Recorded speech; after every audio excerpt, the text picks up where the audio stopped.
और भाई बहनों, ये गंदगी जो इस बहन के माध्यम से काल ने सात संगतियों में फैलानी चाहिए, ये गंदगी फैलाने का प्रयास काल ने कोई जो है वर्तमान में नहीं किया, उसने कोई ये पहली बार नहीं किया। सतगुरु रामपाल जी भगवान के रहते सहते भी उस काल ने सतलोक आश्रम बरवाड़ा में यही गंदगी फैलाई, सेम टू सेम यही गंदगी। सतलोक आश्रम मैनेजमेंट हरियाणा के माध्यम से और एक बहन को सतलोक आश्रम बरवाड़ा में गुरु बना के खड़ा कर दिया। वो अन्य भक्तों को नाम दीक्षा भी देने लग गई और भक्तों को कहने लग गई। और मैनेजमेंट ने क्या किया कि इस बहन के अंदर कबीर जी आते हैं, जैसे ये रेखा बहन कह रही है कि पवनदास के अंदर गुरु जी आते हैं। उन लोगों ने कहा कि ये जो बहन है ना, इस बहन के अंदर कबीर जी आते हैं, इनसे नाम दीक्षा लो तभी तुम्हारा मोक्ष होगा। और ये बातें कि इस बहन के अंदर ही है कबीर जी, गुरु जी से मत कहना। और गुरु जी का नाम लिया कि भैया गुरु जी कह रहे हैं कि इस बहन के अंदर जो है कबीर जी आते हैं, लेकिन गुरु जी से मत पूछना। और बहुत सारे मंद बुद्धि लोगों ने उनकी बातों पे यकीन कर लिया। संत रामपाल जी से नाम उपदेश लेने के बावजूद उस 2 कौड़ी की औरत से नाम ले लिया, अपनी भक्ति को जो है बर्बाद किया। और जब गुरुदेव भगवान को इस बात का मालूम पड़ा, अंतर्यामी थे, मालूम तो उनको पहले था ही, लेकिन वो तो लीला करते हैं, अपने आप को छुपाते हैं। तो परमात्मा ने कहा कि ना जाने कैसे फिर मुझे मालूम पड़ा इस बात का कि नालायकों ने अपना सत्यानाश कर लिया। फिर मैंने उनको धमकाया, अपने पास में बुलाया, दोबारा से उन्होंने माफी मांगी। तो परमात्मा कह रहे हैं ऐसे झटके और भी आएंगे, ऐसे झटके संगत में और आएंगे, लेकिन हमारे बच्चे समझदार हो चुके हैं, अब गलती धोखा नहीं खाएंगे। सुनो ध्यान से परमात्मा का सत्संग, ये पतिव्रता के ऊपर है। इस सत्संग को पुण्यात्माओं, ये 3-4 मिनट का सत्संग है, इसको गहराई से समझने का प्रयास कर लेना। परमात्मा क्या कहना चाहते हैं सत्संग के माध्यम से। हम सत्संग से ही युवा होंगे, सत्संग ही भक्ति की नींव है। जिसको सत्संग समझ में नहीं आया उसको कुछ भी समझ में नहीं आएगा, आज नहीं तो कल वो काल के जाल में फंसेगा। ये पतिव्रता आत्मा के ऊपर परमात्मा ने पूरा सत्संग किया है कि पुण्यात्माओं, जिंदगी में धोखा मत खा जाना। अपने गुरु जी के अलावा चाहे कोई कितना ही ज्ञानवान हो, चाहे कोई कितना ही बल्कि बुद्धिमान हो, कोई कितना ही कोई मीठा बोले, चाहे कोई तेज बोले, कुछ भी क्यों ना हो, अपने गुरु जी के अलावा सौपन में भी किसी पे आस्था नहीं करनी, किसी पर भी। परमात्मा ने उस आश्रम में घटित हुई घटना को आधार बनाकर हम आत्माओं को क्या समझाना चाहा। तो ये घटना जो वर्तमान में इस रेखा बहन के माध्यम से जो काल ने जो खेलनी चाहिए, ये सतलोक आश्रम बरवाड़ा में गुरुदेव के रहते सहते भी उसने खेली थी, लेकिन वहां तो सफल हो गया वो। 8-10 आत्माओं को उसने तोड़ दिया, उसने बर्बाद किया।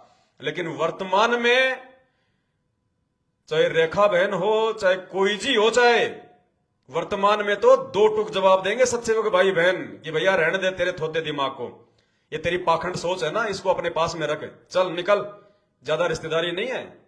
तेरी मेरी रिश्तेदारी केवल सतगुरु रामपाल जी भगवान के ज्ञान के कारण है।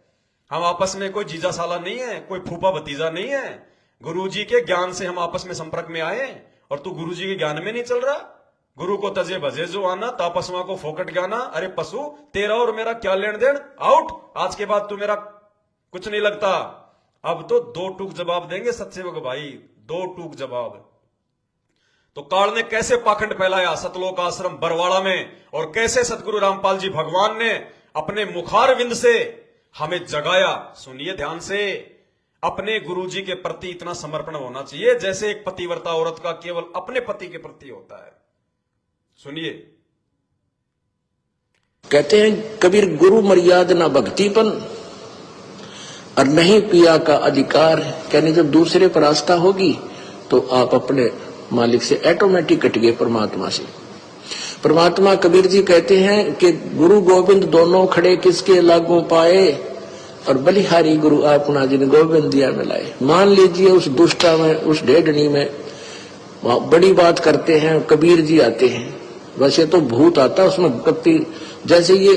तो परमात्मा ये कहना चाहते हैं गुरु भी खड़ा है और मैं भी आके खड़ा हो जाऊं, यानी मेरा कृपा पात्र संत जो तुम्हारे संपर्क में है वो और मैं साथ में दोनों खड़े हो जावा।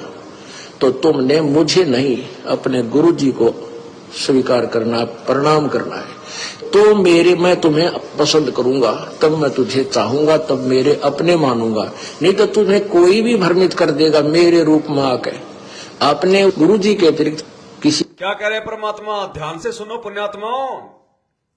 गुरु गोविंद दोनों खड़े, किसके लागू पाए, बलिहारी गुरु आपना जिन गोविंद दिया बताए। क्या कह रहे गुरुदेव? अगर तुम्हारा गुरु भी खड़ा है और वो परमात्मा भी खड़ा है, दोनों आ जाएं, तो तुमने अपने गुरु जी को महत्व देना है। ये बात कौन बोल रहा है? परमात्मा, जिसको हम परमात्मा समझ रहे हैं। वो परमात्मा कह रहा है कि एक तरफ तो मैं आके खड़ा हो गया और एक तरफ मेरा भेजा हुआ वो कृपा पात्र संत आके खड़ा हो जाए। अपने आप को छुपाते हुए कह रहे परमात्मा, जबकि है सब कुछ यही, 2 in 1 है। गुरु गोविंद दो नहीं भाई, जो दो समझेगा वो दो जग में जाई। लेकिन इस फोटो से भगत समाज की आस्था हटवाने के लिए, इस फोटो से भगत समाज की आस्था हटवाने के लिए परमात्मा ऐसा कह रहे हैं। कौन? ये सोचो कि यदि वो कोई परमात्मा है, ये कबीर जी मान लो ये परमात्मा है, तो ये परमात्मा ही कह रहा है। गुरु जी कह रहे हैं कि वो परमात्मा आकर कहे कि एक तरफ तो मैं आ गया, ये आ गया, दूसरी तरफ मेरा भेजा हुआ संत, जिसको तुम केवल अपना गुरु मान रहे हो, मेरा भेजा हुआ दास मान रहे हो, वो दोनों आके खड़े हो जाएं, तो भी कहते हैं अपने ही गुरु जी की बात माननी है, अपने ही गुरु जी के पैरों में पड़ना है। नहीं तो मेरे रूप में आकर तुम्हें कोई भी भ्रमित कर देगा। क्या कह रहा है वो परमात्मा, जिसको तुम परमात्मा मानते हो, दाढ़ी मूंछ वाली फोटो को, इसको कबीर को? क्या कह रहा है वो कि अगर तुमने अपने गुरुजी के अलावा मेरे को महत्व दे दिया, तो कह रहे हैं कि मेरे रूप में आकर तो तुम्हें कोई भी भ्रमित कर देगा। अर्थात ये रूप काल बना सकता है, ये रूप बनाकर काल आत्माओं को भ्रमित करेगा। स्पष्ट कह रहा है वो परमात्मा कि अगर तुमने अपने गुरुजी को महत्व नहीं दिया और मेरे को महत्व दे दिया कि ये कागज की फोटो भगवान, ये दाढ़ी मूंछ वाला भगवान, तो कह रहे इस रूप में आकर तो तुम्हें कोई भी भ्रमित कर देगा। ध्यान से सुन लो एक बार, स्पष्ट रूप से कहा जा रहा है, स्पष्ट रूप से।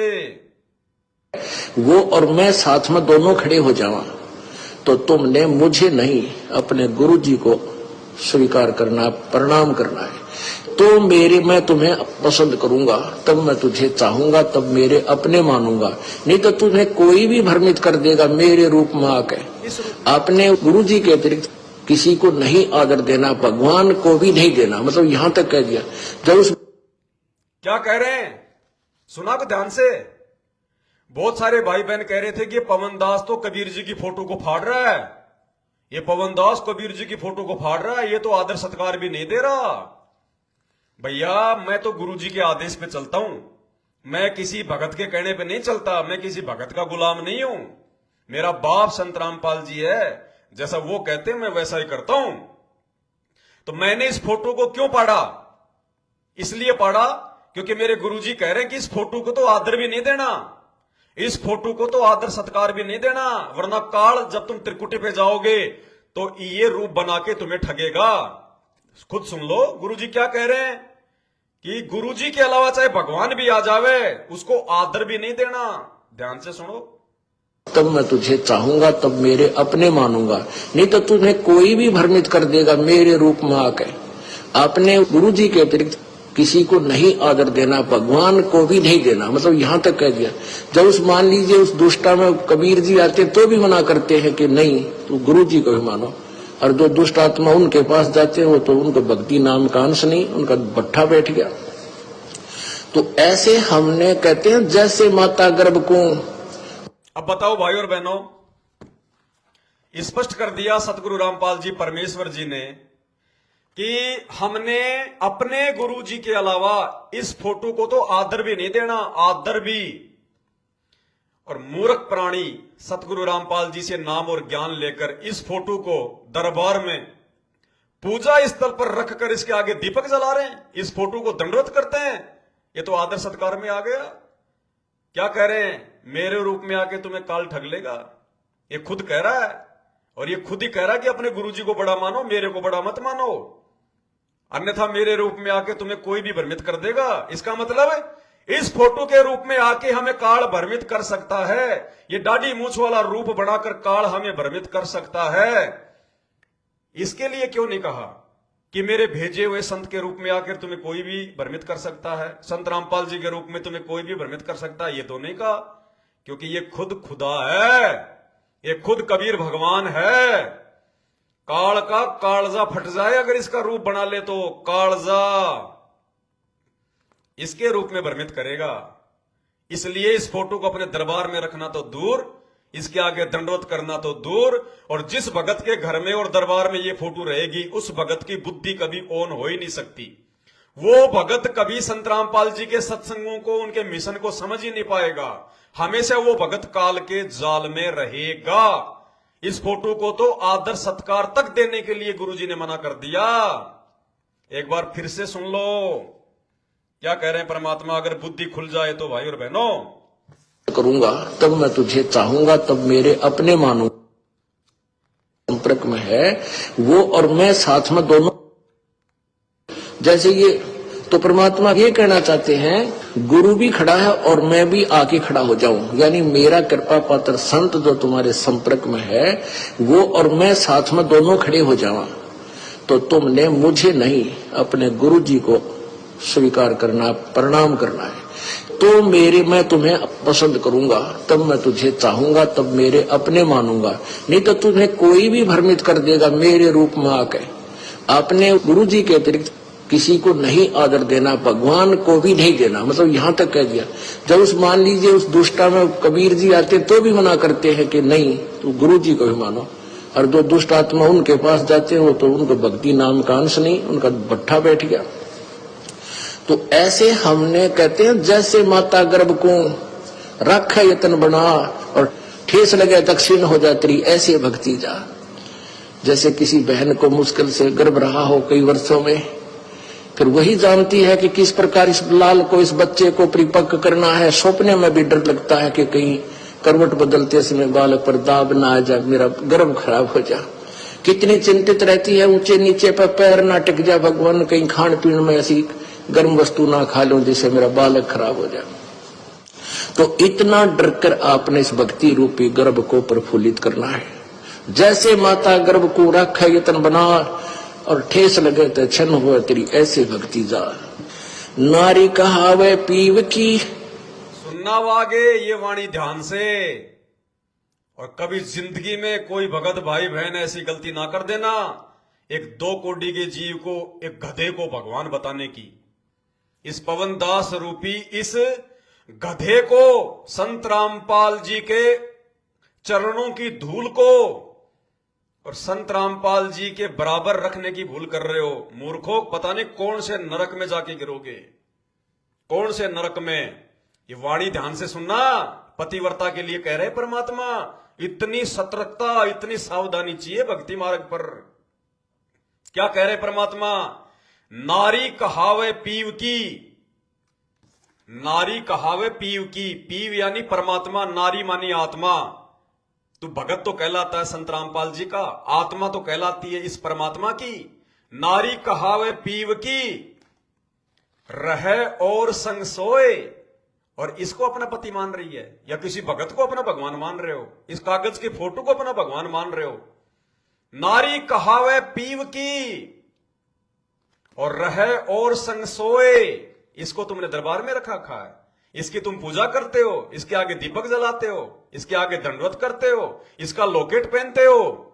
नारी कहावे पीव की, संत रामपाल जी की, रहे और संग सोए। तो परमात्मा कहते जार सदा मन में बसे, खसम खुशी क्यों होए। अरे ऐसी गंदी सोच, ऐसा व्यभिचार अगर तुम्हारे अंदर बसा हुआ है, अपने गुरु जी को छोड़ के तुम और किसी को भगवान मान रहे हो, तो कहते हैं वो जार है, वो व्यभिचार है। खसम खुशी क्यों होए। तुम्हारी इन हरकतों को देखकर ये खसम संत रामपाल जी कैसे तुम पर प्रसन्न होगा, कैसे तुम पर खुश होगा। ध्यान से सुनो।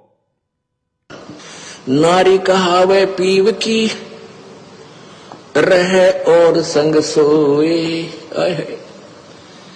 जार सदा मन में बसे खसम खुशी क्यों होवे। देख कितनी गहरी बात बताई जाता है। नार कहावत पीव की, और कहते हैं रह और संग सोए, और जार सदा मन में बसे फिर खसम खुशी क्यों होए। आन उपासना, अन्य के अंदर आस्था नहीं रखनी। जैसे परमात्मा कबीर जी आए थे, 64 लाख शिष्य थे उनके उस समय। उन्होंने कभी नहीं बताया कि मेरे स्थान में किसी और में भगवान आवे है, उसमें जाकर पूज लो। ये रेखा बहन कह रही है ना कि पवनदास में आ गए गुरुजी, पवनदास ही गुरुजी हैं, इन्हीं को पूजो, इनकी फोटो रखो। क्या कह रहे परमात्मा कि 650 साल पहले जब परमात्मा आए थे, उन्होंने कभी नहीं कहा कि मेरे जगह पे किसी और में कबीर जी आता है, मेरे स्थान पे किसी और में भगवान है, उसको जाके पूजो। आज भी वही भगवान है धरती पर, एक ही है, एक ही था और एक ही रहेगा। कुल का खाविंद एक है, कुल का खाविंद, कुल का पति, कुल का बाप, कुल का कसम एक ही है संत रामपाल जी, और एक ही रहेगा। तो क्या कह रहे परमात्मा कि 650 साल पहले परमात्मा ने नहीं कहा था कि मेरे स्थान पे किसी और में भगवान आता है, उसको जाके पूज लो। फिर हम 2 कोटि के जीव कौन है लोगों को भ्रमित करने वाले कि उस भगत में आ गए गुरुजी, उस भगत के रूप में गुरुजी अपना काम कर रहे हैं। भगवान कोई अपंग है क्या? भगवान कोई बेचारा लाचार कोई बेबस है क्या जो कोई भगत उसका काम कर देगा? ये तो हमारे अच्छे कर्म बनवाने के लिए परमात्मा ने सेवा दे रखी है, हमारे अच्छे जो है कर्म बनवाने के लिए। भगवान को आवश्यकता नहीं है किसी की। आस्था नहीं रखनी। जैसे परमात्मा कबीर जी आए थे, 64 लाख शिष्य थे उनके उस समय। उन्होंने कभी नहीं बताया कि मेरे स्थान में किसी और में भगवान आवे है, उसमें जाकर पूज लो। अब उन दुष्टा ने के बका रखे ये बालक कि गुरुजी ने कहा है कि तुम ऐसे करो और ऐसे करो और उसको भगवान मानो, और गुरुजी का अगर नहीं बताना नहीं वो नाराज हो जाएंगे। इन मंदबुद्धियों ने यह भी मान ली पर गुरुजी का आदेश, पीछे से 10-20 दिन यह बकवास चली थी, सेट हो गया। गुरुजी का मेरा आदेश और मेरे सामने आप कहो कि क्या आपने ऐसा बोला है और मैं नाराज हो जाऊंगा, यह भी स्वीकार होगी। तो ये ऐसे कुसंगत होती है, वो बर्बाद करती है उन्हीं को जो मंद बुद्धि होते हैं। नहीं तो ज्ञानवान तुरंत सोच लेते ये कोई बात है। इतने दिन हो गए गुरुजी ने, 15 साल हो गए, मैं नाम देते न किसी को ऐसा कुछ कहा नहीं, कोई ऐसी दोगली बात करी नहीं। तो उन दुष्टों ने ऐसी चाल चली कि गुरुजी का आदेश बता दिया, सब बेचारे 10-20 ये उनके द्वारा बताएगी क्रिया करने लगे, तो हमारे उसे खत्म हो गए भगवान के अकाउंट से। अब उनको पता लगा, सभी अपना क्षमा याचना कर रहे हैं। 10-20 खराब हुए थे, फिर सेट हो गए, उनको नाम देते। तो परमात्मा कहते हैं कि एक तरफ तक गुरुजी मुझे कह रहे हैं और फिर दूसरे के पास आस्था रख रहे हो, तो उसके विषय में क्या बता रहे हैं कि नार कहावे। क्या कह रहे हैं परमात्मा? यहां दोनों ही बातें हैं कि एक तरफ तो गुरुजी मुझे कह रहे हो और आस्था फिर किसी दूसरे में है। गुरुजी तो कह रहे हो संत रामपाल जी को और भगवान मानकर इसको पूज रहे हो, आस्था फिर भी इसके अंदर है। इसके लिए क्या कह रहे हैं परमात्मा? अपना क्षमा याचना कर रहे हैं, 10-20 खराब हुए थे, फिर सेट हो गए, उनको नाम देते। तो परमात्मा कहते हैं कि एक तरफ तक गुरुजी मुझे कह रहे हैं और फिर दूसरे के पास आस्था रख रहे हो, तो उसके विषय में क्या बता रहे हैं कि नार कहावे पीव की और रह और संग सोए। आस्था किसे में और नकली गुरु किसे मान रही, ऊपर ले मनते।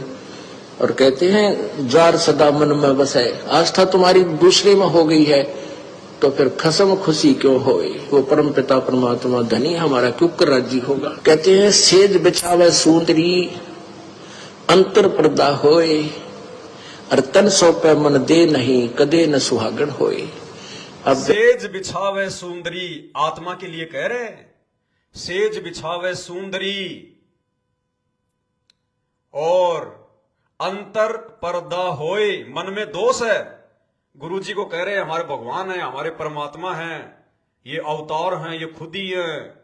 कहते सेज बिछावे सुंदरी और अंदर पर्दा होए, तन सौंपे मन दे नहीं व कदे न सुहागन होए। शारीरिक रूप से तो संत रामपाल जी को अपना गुरुजी मान रहे हैं, गुरुजी गुरुजी गुरुजी गुरुजी, और आत्मिक रूप से जब जून का महीना आता है तो इसका प्रकट दिवस मनाते हो, इसको भगवान मान लेते हो। परमात्मा कभी भी प्रसन्न नहीं होगा, कभी भी। क्या कह रहे हैं परमात्मा, ध्यान से सुन लो। हमारा कुकर राज्य होगा। कहते हैं सेज बिछावे सुंदरी अंतर पर्दा होए, और तन सौंपे मन दे नहीं कदे न सुहागन होए। अब जैसे यही एक अभी ये मोटा उदाहरण था जो अभी ये घटना हुई कि मुझे तो गुरुजी कहे आस्था दुष्ट डेटनी में दुष्टा में, तो क्या बताते हैं, सेज बिछावे सुंदरी यानी आत्मा और अंतर पर्दा होए, अंदर दोष रखे, अंदर में आड़ बना ली, और कहते हैं तन सौंपे मन दे नहीं, यानी शारीरिक तरीके से तो यहां आकर नमस्कार करें और आत्मा उस दुष्टा में। ये 10-20 से बिगड़े थे, वो सेट हो गए अभी 10 दिन। ये पता नहीं अंडरग्राउंड कैसे एकदम आग चल पड़ा था सिस्टम। तो दास को पता चला, जब उनको बता दिया कि तुम्हारा सब कुछ बर्बाद हो गया, तो उन प्यारी आत्माओं ने बहुत दुख हुआ इस बात का कि हमारा तो सारा नाश कर दिया उस नालायकों ने। ऐसे बहुत से झटके आएंगे, लेकिन ये परमात्मा का बात किसी से बिगड़ नहीं सकता। क्या कह रहे परमात्मा, ऐसे बहुत सारे झटके आएंगे, लेकिन ये परमात्मा का बात किसी से उजड़ नहीं सकता।